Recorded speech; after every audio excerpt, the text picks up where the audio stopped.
Hi, my name is Jacob Kramer, and this is my video for assignment 7.3. I'm going to go ahead and go through the UI. We'll click here to register. For username, we'll just say Jake Kramer. Password, I'll just give it an arbitrary password, and we'll give it some data, and we'll go ahead and register. That's going to be saved in our repository, so now when we sign in, this works. And pretty much the rest of this works the same as it did in the previous iteration, so I'm going to go ahead and get into the code, or also the requests. So one thing we wanted to do in this project is leverage paging. Now, to do that, we create a page request object right here that specifies that we only want a certain amount of results to be returned. You can adjust the page size and other parameters as well.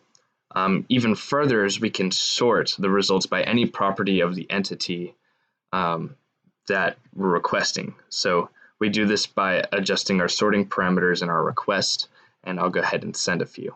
So for instance, when we want to fetch our 12 most recent tacos,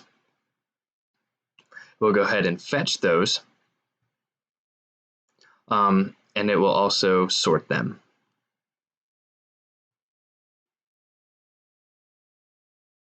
It will sort them by the created at property, and it will display the most recent 12.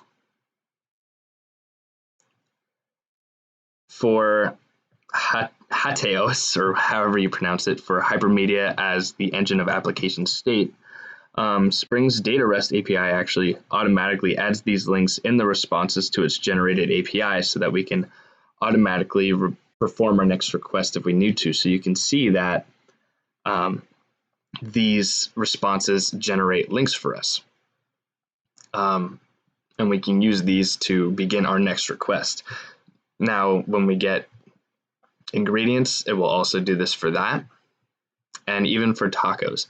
I tried changing these mappings to be for MacBooks and components of MacBooks, and for some reason it just wasn't working. But the data should reflect that of a MacBook and components, even though the naming does keep the tacos.